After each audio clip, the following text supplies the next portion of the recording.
Tu l'as dit, effectivement, mon parcours de soins m'a amené, il y a un peu plus de 25 ans, à la fois côtoyer le fait que le corps, comme tu l'as dit, devait recontacter l'information pour restaurer toute chose, et dans le même croisé Jacqueline Bousquet, qui était une scientifique, qui me disait, ben, ok, ouais, effectivement, c'est ça le challenge, mais par contre, sache que l'élément de vie qui est concerné par excellence dans cette quête, ben, c'est l'eau, parce que c'est elle qui va la véhiculer, qui va la porter. Et ça, si et seulement si, je dirais, je me souviens très bien de son expression, agencer moléculairement et porter ça dans ma tête. Voilà, et j'ai avancé avec ça dans ma carrière. Derniers mois, dernières années, me réintéresser à l'eau et donc découvrir, enfin, redécouvrir cette quatrième forme de l'eau, parce que moi, je m'accède dessus, Stéphane faisant le topo sur le reste. Alors, quatrième forme de l'eau, ben, oui, quelque part, la façon dont on a l'habitude d'en entendre parler, c'est quand on parle de la mémoire de l'eau. Quand on parle de la mémoire de l'eau, ben là, quelque part, sans le savoir, on parle de ce quatrième état. Alors, quatrième état, ça veut dire qu'il y en a trois avant. C'est les trois que vous connaissez, solide, liquide, gazeux. Voilà, liquide, grande activité, pour faire rapidement, grande activité moléculaire et une forme qui est très souple. Solide, ben là, par contre, voilà, la mobilité s'arrête et l'eau se structure. Gaz, du mouvement, avec une densité d'eau moins grande, mais pour autant tout autant importante. Et donc, il y a un quatrième état, qui est l'état que l'eau adopte, notamment dans notre corps. C'est-à-dire que lorsqu'on boit l'eau liquide, elle ne reste pas liquide. Dès qu'elle rentre en contact avec ce qu'on appelle une surface, c'est-à-dire une surface qui aime l'eau, par exemple la membrane cellulaire ou l'ADN, des protéines, peu importe, va adopter une nouvelle nature.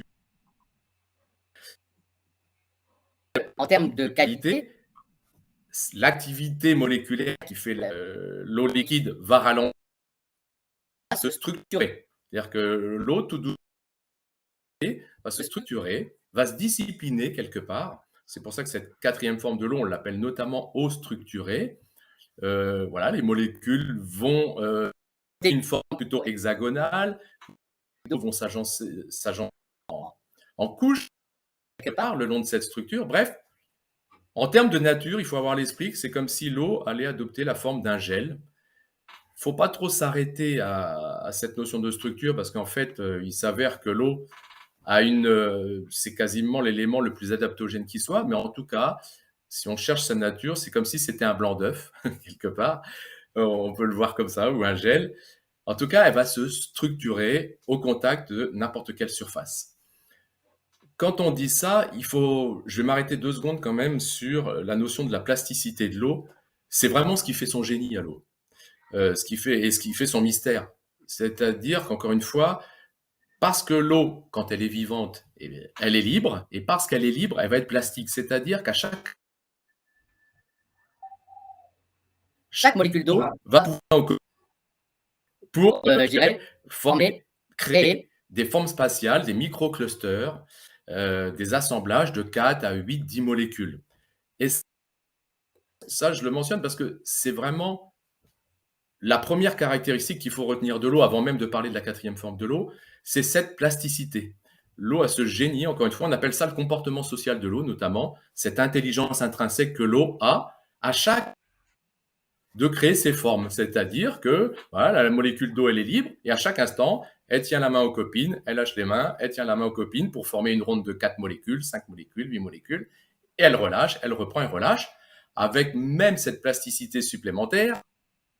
D'eau a même les bras qui peuvent se rallonger, se raccourcir, se rallonger, se raccourcir, ou les bras peuvent plus ou moins s'écarter. Bref, voilà, l'eau a ce caractère adaptogène hyper qui fait vraiment encore une fois son génie, qui fait encore une fois son mystère, et qui lui permet déjà d'adopter toutes ces natures, liquides, solides, gazeuses, et qui lui permet aussi de s'ouvrir, tu l'as dit tout à l'heure un peu en introduction, à tous les champs de l'invisible. C'est-à-dire que s'il y a bien un élément qui transcende notre réalité, c'est l'eau.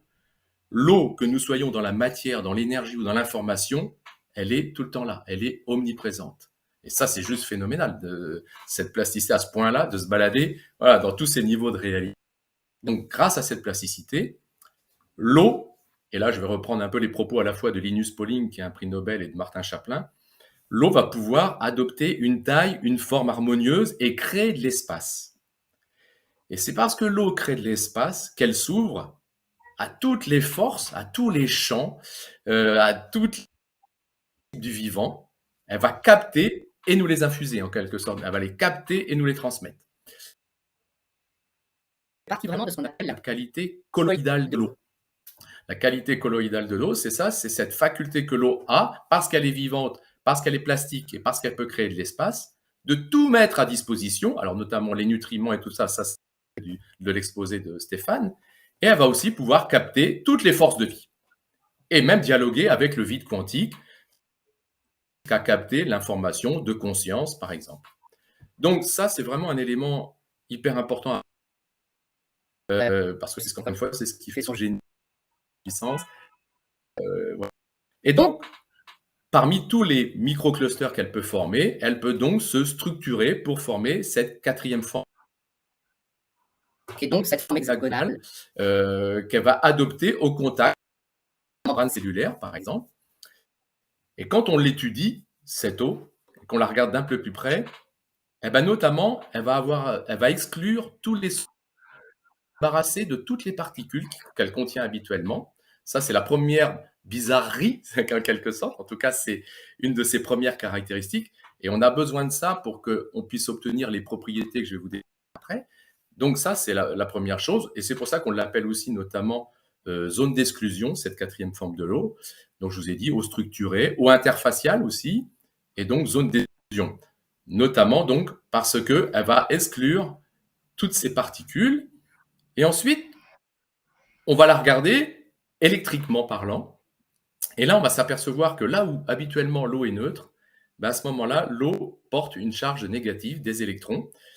Et ça a vraiment épaté les scientifiques en se disant, mais là, en fait, on a des micro-centrales électriques grâce à cette eau. C'est le premier fournisseur d'énergie libre, 24 heures sur 24, 7 jours sur 7.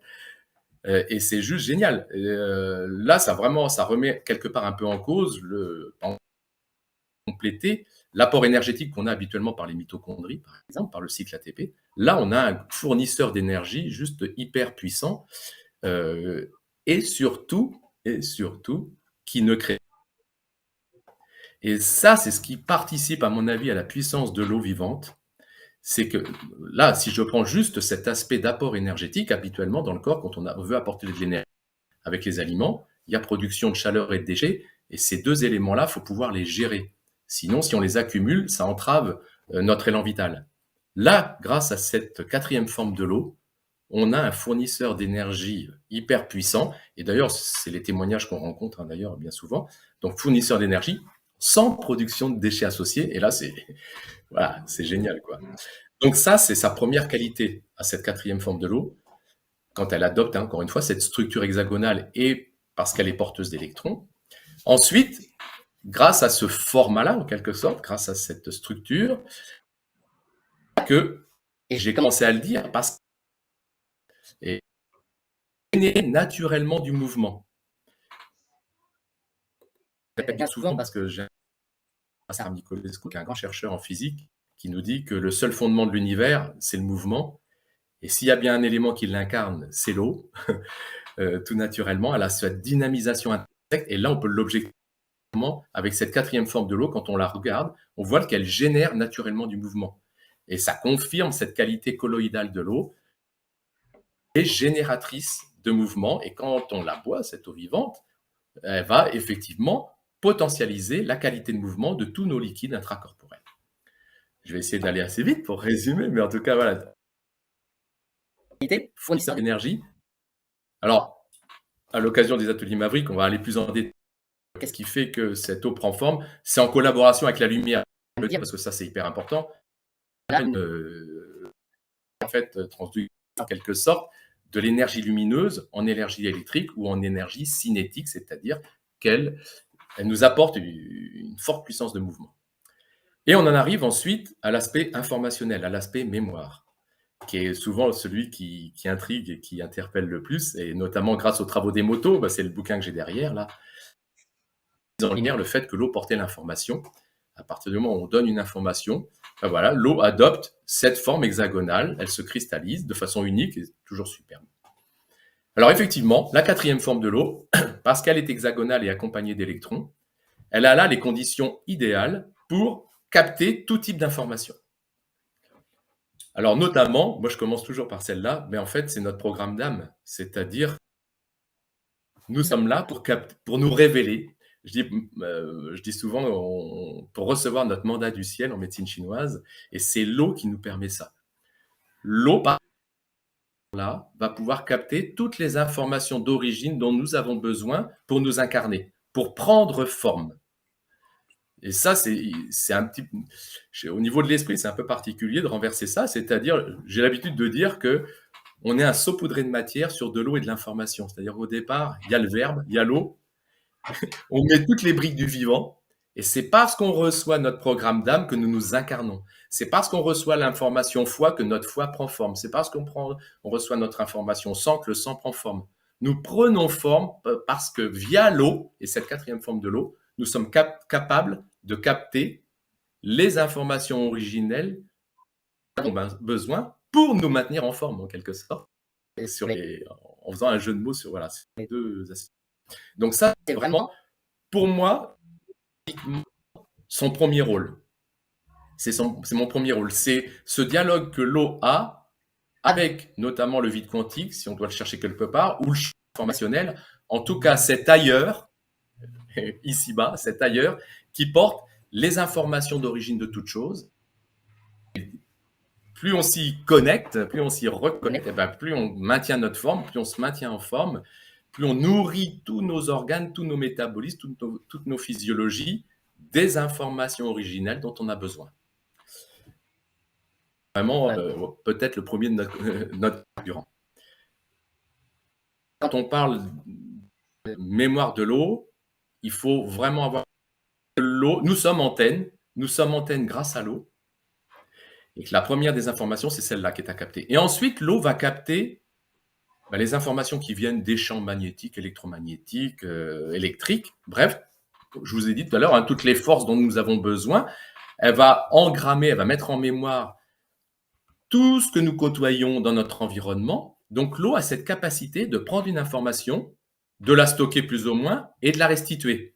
Donc ça, c'est vraiment elle a, encore une fois, ce caractère adaptogène cohérente. Elle prend une information, restitue, là, elle devient décohérente, incohérente.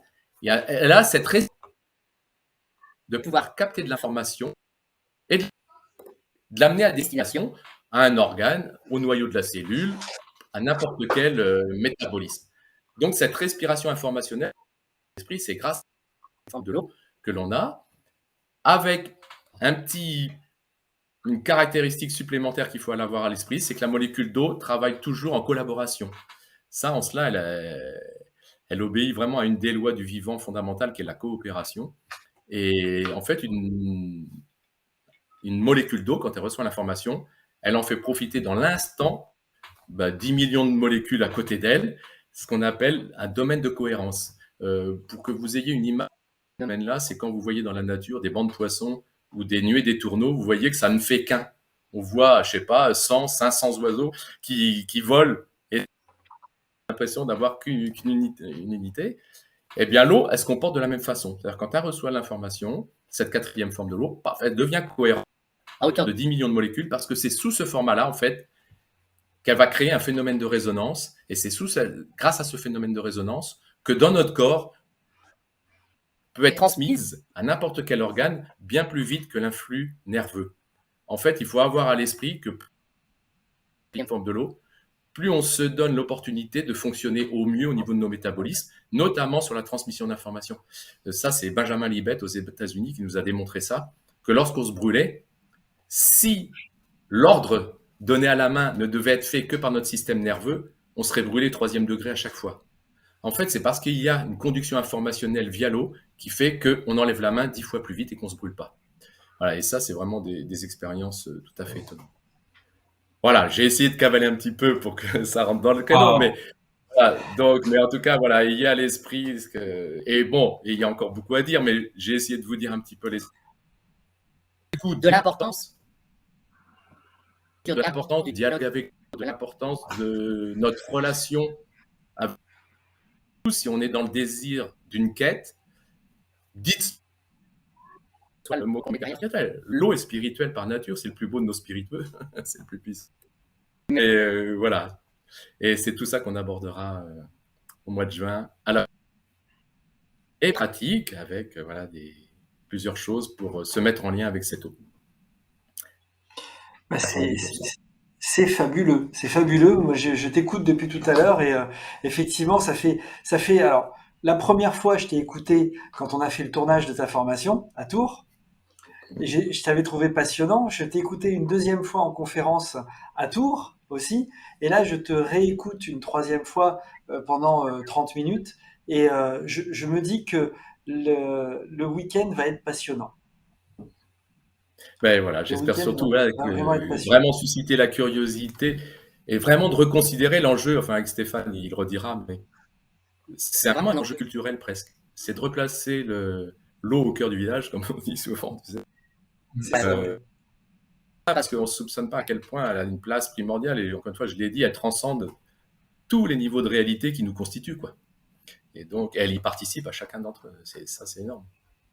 Et je précise au passage qu'Olivier a un programme de formation exceptionnel qui s'appelle Cohérence alchimique. Voilà, je pense que il va Alors donner. ça, c'est un complément après. Voilà, ça, c'est un complément. On peut aller encore plus loin. Voilà. Ouais, là après, c'est pour, voilà, parce que bah, je l'ai dit, tu l'as dit tout à l'heure, Cyril, au début, je l'ai répété, effectivement. Là, il y a vraiment une conjonction entre la quête de l'information et grâce à cette eau qui est vraiment notre collaboratrice et notre premier compagnon de vie. Ouais. Bon, écoute, t'as rempli. Il est 58. Qu'est-ce qu'il est fort. Eh ben, Il est Il est pro, trop hein. fort. Il est trop pro. Il est pro, il est fort. Enfin voilà. Venez le voir le 10 et le 11 au, au week-end Maverick, enfin à l'atelier Maverick. Franchement, ça va être hyper intéressant parce que on va mélanger la théorie à la pratique. Je pense que ça va être explosif. avec plaisir. Voilà. Magnifique. Ben, On a